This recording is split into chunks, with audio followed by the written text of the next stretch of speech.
Hey guys, it's Simon and welcome back to my libgdx Kotlin tutorial series. In the last part we implemented our move system into the game. So now our player is really following already the mouse cursor and slowly moves to the bottom of the screen. And in this part we are now going to implement the damage system, that our player really can take damage, and later on then when we have the graphics for it, that also the ship is then exploding, the camera is shaking and then things like that. And we start with that we simply add the damage system, which reduces the life of the player, and when the life is below 0 then we kill the player entity.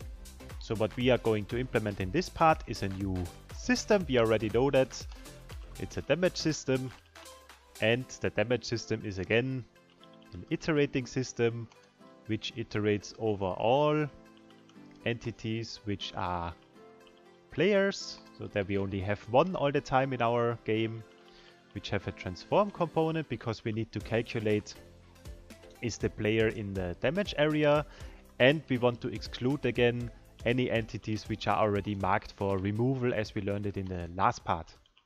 Then we need some constants again that we want to define. So first of all, the damage area height. So how huge is the dark matter area where we can take damage? It's actually 2 world units.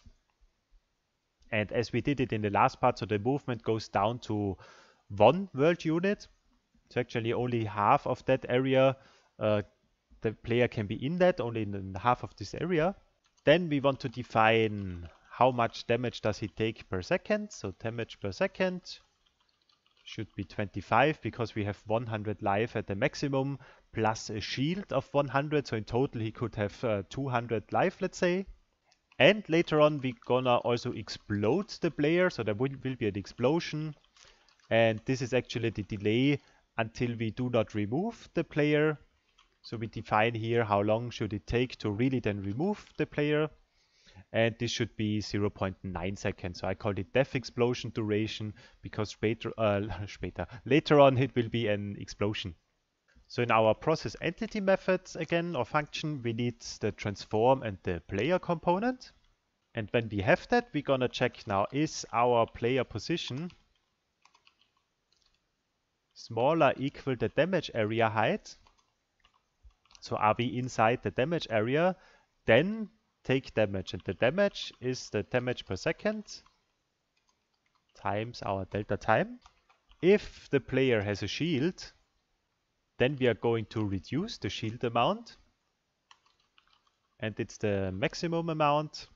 So it could be the shield goes down to 0, or it's the shield value minus the damage. So this is the remaining shield, so we reduce the damage from it. And we also need to define, so how many points of damage can we actually block. So the block amount is the player shield before we update it.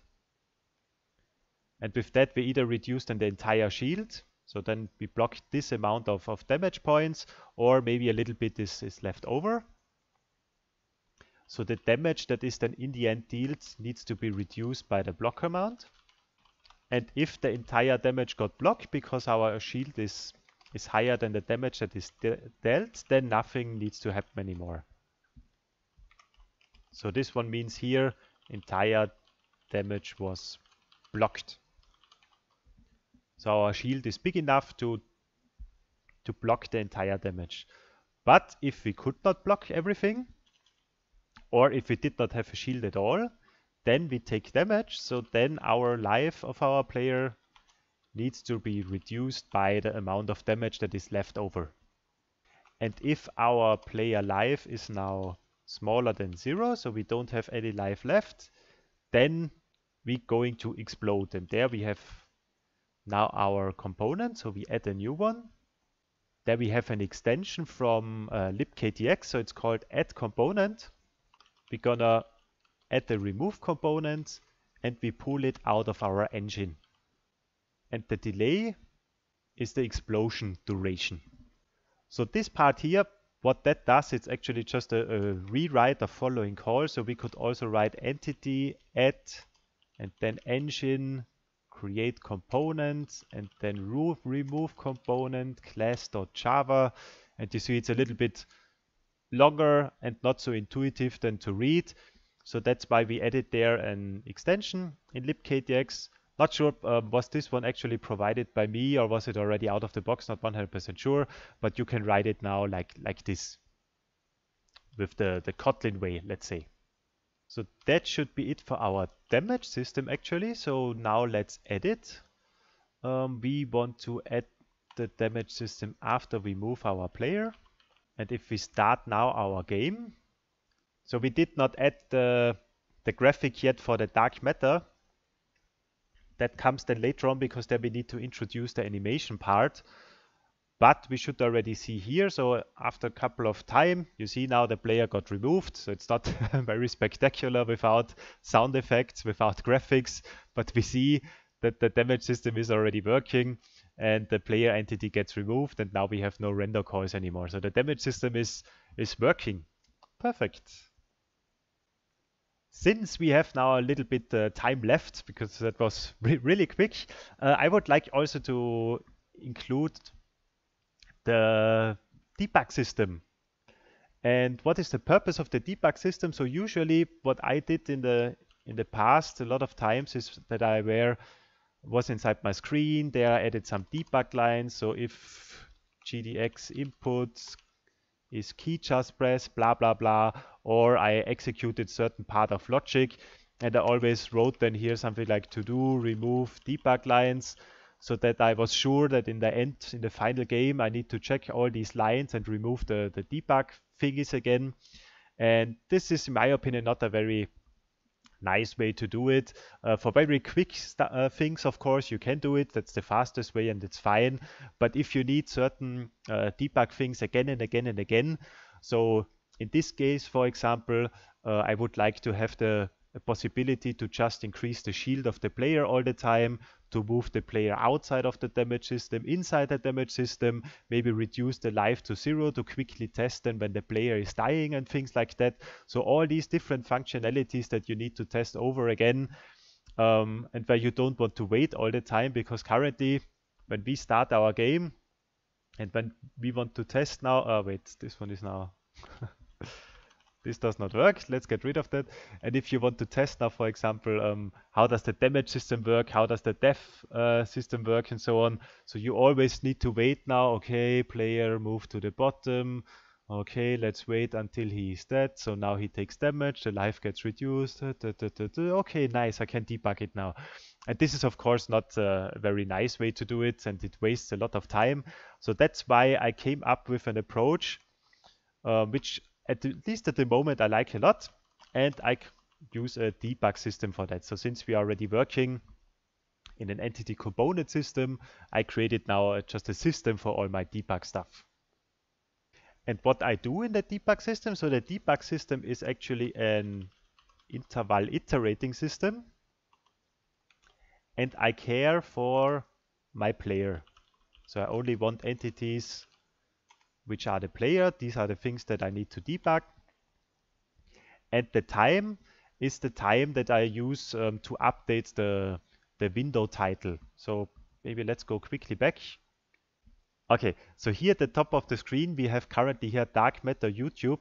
And here I want to add some debug information, like for example, the position of the player, the life, the shield, so that I don't need any user interface part here, so that I simply have that in my title here of the window. So we can use that, and it's, in my opinion, an easy way to debug certain things. And we don't want to update that, I don't know, 60 times per second, because then it's hard to read the values if they change all the time. So that's why we want to have here a constant interval, like for example, I don't know, 4 times per second or 2 times per second. So let's come back to that. Let's define a constant again for this. This is always a best practice to name your numbers so that you don't have magical numbers in your code. So this is then the window information update rate. And let's say this is, I don't know, 4 times per second. And since we have also an iterating system, we need the process entity method. And the good part about that is now, so there is a processing information for every system. I think we covered that in the previous part before. So if a system is processing, so if it's true, this is the default value, the update is actually processed, and that's fine. But if we don't want to have our debug system anymore, so for example in the final build when we release a version for other players, then we simply say here set processing to false, and then nothing happens. So all of our debug logic is deactivated with just that single line, which is also, in my opinion, a positive aspect of a debug system. But for the time being, we want to use it. So we're gonna activate it, and we are going to implement now a couple of things. So for example, what we want to do, so we usually need the transform and the player component to do certain things. So let's say when we press, for example, the button 1, so key just pressed, input keys number 1, then we want to kill our player. And how do we kill our player the normal way? So we would need to set the position to 1 so that he's inside the damage area, and we want to reduce his life to 1, and we want to reduce the shield amount to 0 so that he dies within the next frame. So this could be one debug line, then, or debug functionality. Then maybe another one would be if we press, for example, number 2, then we want to add the shield to our player, which is later on then useful, for example, when we introduce the shader, the outline shader, which adds this blue outline to the player ship to test that. So there we want to increase, for example, the player shield should be the minimum of the player maximum shield, and player shield plus, let's say, 25, for example. So every time we press 2, we add 25 to the shield amount.